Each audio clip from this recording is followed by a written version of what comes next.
Good morning, everyone. Welcome to the Sunday Sit Down. I'm Reverend Phil Dieke. I'm actually here in my house right now recording, but I'm greeting you and welcoming you to this space wherever you are. I hope that you are, again, safe and warm. I know it's been a crazy, crazy week here in Dallas.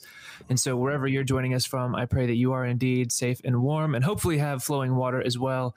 We've had all kinds of crazy things happening over the last week. So we're emerging out of it, though. And what I wanted to do for the sit down today was take a little bit of time as we're here. We're entering Lent. We're taking time to look at the last 24 hours of Jesus' life through our worship series that we're doing. But what we're going to do on the sit down today is take a little bit of time to reflect on the things that have happened over the last week, and specifically in Dallas, but also kind of Texas in general, how that's affected us as a church and our community, but then also our entire state. And so to do that, what I wanted to do is I wanted to bring back Mitchell. Sweet Mitchell has been on paternity leave for almost 4 weeks, I guess now. Yep. And so paternity leave. He kind of got drawn out of that a little bit over the last week. There was some emergencies, and it turns out even if you're on paternity leave, whenever emergencies hit, people still call on you. And so, first of all, Mitchell, thank you. I had a little bit of time, and luckily our house had power the whole time. And so not only did we get to host some dear friends, which was great and fun, but it also gave me kind of a little bit of space to get out and try to organize a little bit as we saw some pretty significant weather on display here in Dallas and really across the entire state. Yeah. We're the same way. We had 11 people and 2 dogs in our house for 4 days. It was like a big slumber party for 4 days. It was really fun. Yeah. Now it was crazy, and we did. So if you're not in Dallas, we saw snow, we saw ice, we saw bitter temperatures. Record low temperatures that really stressed our electric grid, which created really chaos throughout the entire state. And so, this all started, we kind of got called in to help any way we can. And it just so happens that K. Bailey Hutchison Convention Center here in Dallas was opened up at the last minute to become a emergency shelter, which is awesome that we were able to, that the city was able to do that. But when you open at the last minute like that, there are a lot of logistics that have to be worked out. And so folks who are doing really, really good work on sheltering our neighbors here in Dallas reached out to see if I knew of a caterer, which turned into a pretty significant project for us through the past week, which was raising funds to buy as many meals as possible for folks at the convention center. And we had some really awesome partners. Obviously, Daily on Provisions was incredible throughout the whole thing, and catering and being able to adapt and adjust. So we've been feeding folks all week long, and we're continuing, right, Phil? Feeding folks down at Austin Street right now. So the shelters will continue to be full, not only this week, but into next week. And the need for food and shelter will continue, especially as pipes have been busting all over the city. So people are displaced not only from apartments or houses, but really, displaced from their places of work. And so we're going to see a lot of upheaval over the next, several weeks. Totally. I saw Dallas Morning News recently put out that this may be the most expensive storm ever to hit any weather event. Right. Yeah. So about that, right? Like Daily Provisions stepped in, and, they were going through all kinds of craziness because sometimes they were having to prepare food for hundreds of people with no power. Right. Right. Yeah. So we started by kind of saying yes to a meal plan when we first started. So we fed on Saturday night dinner. The shelter was open on Saturday. I think might have opened Friday night, but it was definitely open, operational on Saturday. And we fed dinner on Saturday night for 200 folks, and that number grew to 250. And then grew to 350, and then we had to cap our ability to feed at 400. And so, but at the peak, the shelter was at 1,000. And so what we saw was Daily on Provisions being incredibly nimble and working out the logistics of that by being able to procure enough food. Right. And yeah, they were cooking out of a kitchen that had lost power, and were pretty innovative in how they got those meals out the door. But they got hot meals for breakfast and lunch all week, which is really important. When we're talking about feeding folks, we should never overlook what a hot meal is compared to a prepackaged sandwich. So I'm really proud of the church, and we were able to raise $35,000 to do that in record time without much coordination. And I think that's a testament to like I said, to the gospel of us being really aligned with what it means to be followers of Jesus. It is also a testament to the power of social media and a generosity that exists within our congregation. And so I'm really proud to be the pastor at White Rock. I've referenced this quote a couple different times, and I don't even know where it came from, but maybe that's not the important part. I one time read in a book, like if your church left and just disappeared from the community, would the community even notice? And it's kind of been a question that has haunted me all along the time that I've been in ministry. And this week was a resounding, absolutely, the community would notice if White Rock wasn't there. And I think it's a huge testament. Like, first, I was so blown away by the generosity of the folks in our church to step up and so willingly be willing to give money, but then just the influence that our church has within the community too, that, the word, like you said, social media spread far and wide pretty quickly, and it didn't take much. It took DeLeon, put the word out to their folks. A couple other people put the word out to their folks. We're part of Faith for Dallas, and they put it out, and it just spread, and because White Rock is a trusted space in the community and in the city of Dallas, people were willing to say, yeah, we'll get behind that and we'll help out too. And sure. And you and I talked during the week, right? That it's almost easy to raise money when people could be like, oh, this is going to feed someone today. Yeah, here you go. And what an incredible response. I pulled the numbers right before we hopped on here, and it was 240 people that gave a total of $35,576. So it wasn't like 6 people jumped in with all kinds of big money donations. This was less than $150 average donation. So it's just great community coming together to support one another. And that was really a huge encouragement and inspiration for me. Yeah. And so we were able to meet our obligations to the convention center, and there were some corporate sponsors that stepped up, and some other faith communities stepped up in a huge way. Obviously, Reverend Rachel Bachman and the work that Oakland United Methodist Church is doing, they're helping spearhead so much of the sheltering efforts here in Dallas, especially getting other faith communities involved. Our calling was essentially staffing the shelter. And so those were the 2 organizations I interfaced with, but there were a ton of other organizations in Dallas, really, Salvation Army, the Supot, the Bridge, everyone was really kind of pulling together to try to make this thing work. And it was really incredible to be, a small part of that, and a reminder that, we can continue to do this work. And there's nothing like a catastrophe, I think, to wake us up to the potential that churches of our size have to make real impact in the communities that we're situated in. And so, it was pretty stark, though. It was when you walk, I would drop off because I have a little Eli Subaru Impreza has all-wheel drive. So, I would pick up the meals from DeLeon early in the morning or at lunch and drive it up to the convention center. And it was just a huge space. And you could tell that folks were obviously worn out by it all. And the numbers kept growing. And so it was kind of chaotic inside this space.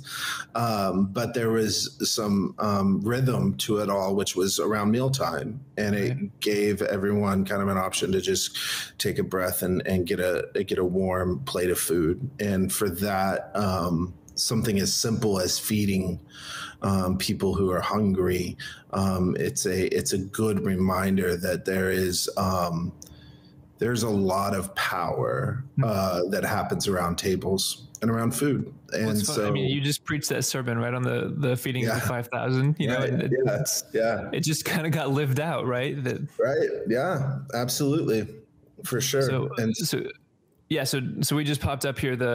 We left the website up, even though we're kind of done with the convention center for now. Like you mentioned a minute ago, I think that we're still waiting to see what the total outcome is going to be from this. And as people get back into their homes and back into their apartments, and if pipes have burst and there's water damage and it makes it unlivable, I think there's going to be a lot of displaced people for a long time. And so the website's still there, wrumc.org/emergency. We'll leave it up, and as we continue to pull money in, we'll use that money to continue to feed people. Like you said, we're going to feed Austin Street breakfasts for the whole next week.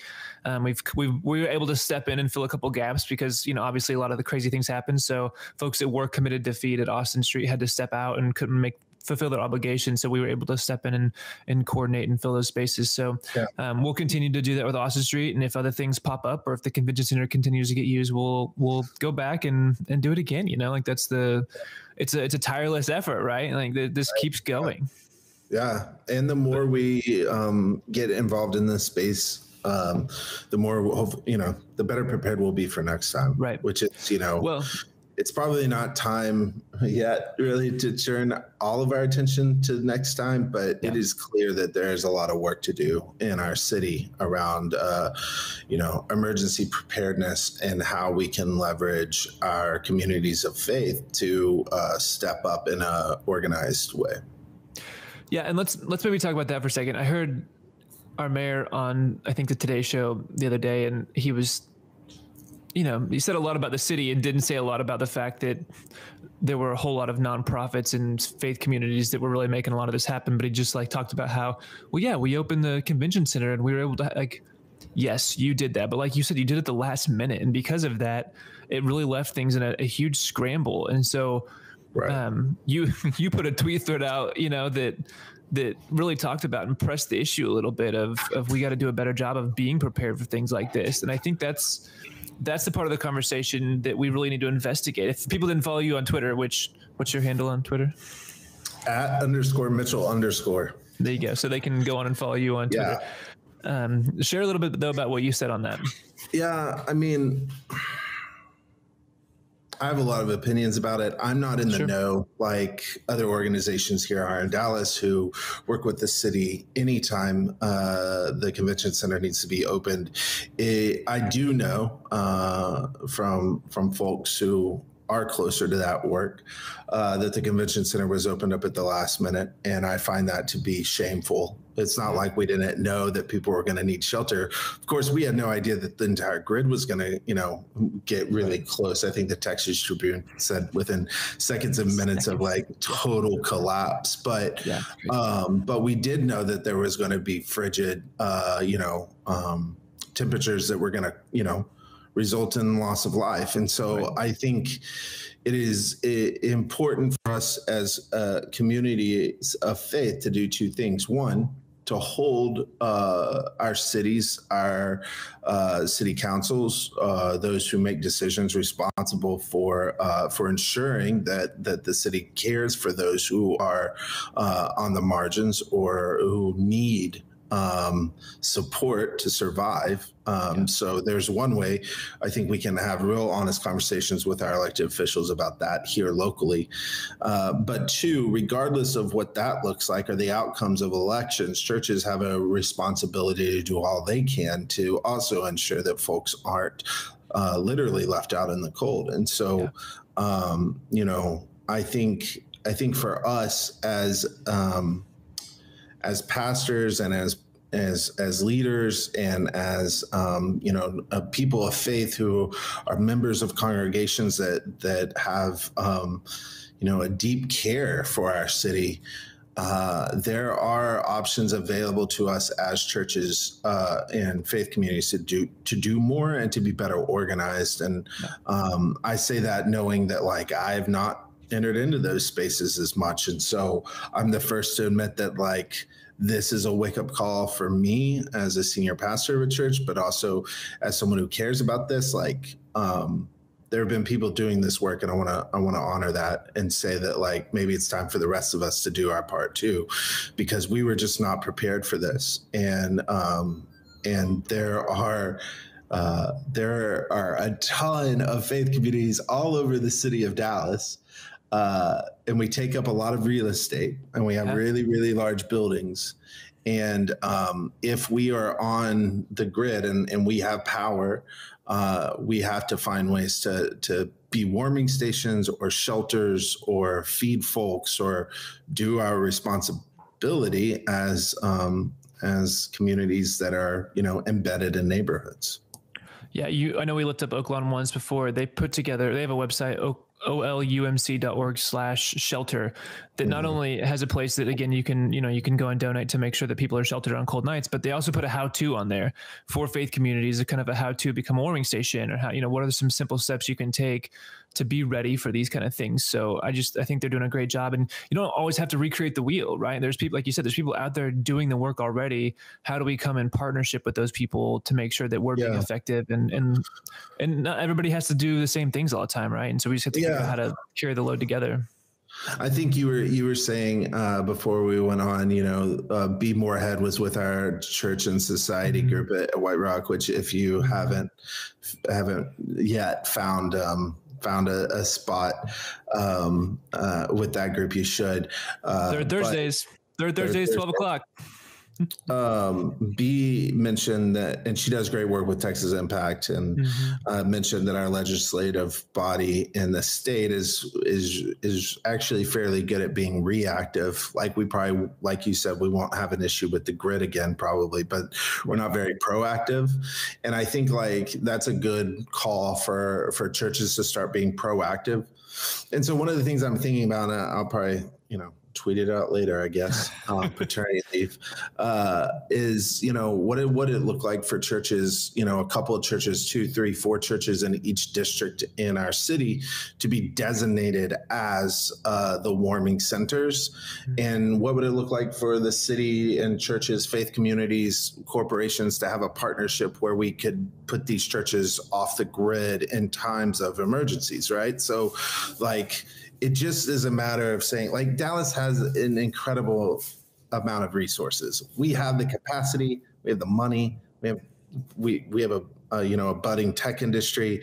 We have clearly folks who know energy. So there's no reason we can't figure this out for our city and for our neighborhoods. I think it's just a matter of will and desire.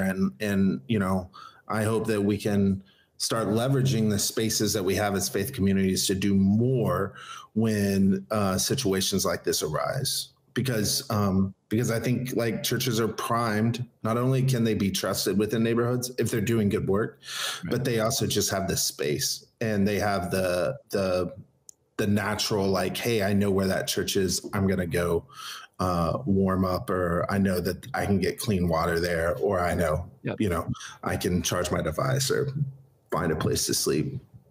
One of the things B talked about at Church and Society, and I recorded it, so I'll post it. I'll put a playlist on our YouTube channel of all of our Church and Society meetings coming up here soon. But one of the things she said was, there's always a cost to these things, right? And we always think oh, we can't afford, but we actually end up paying for it afterwards if we don't do the preventative work.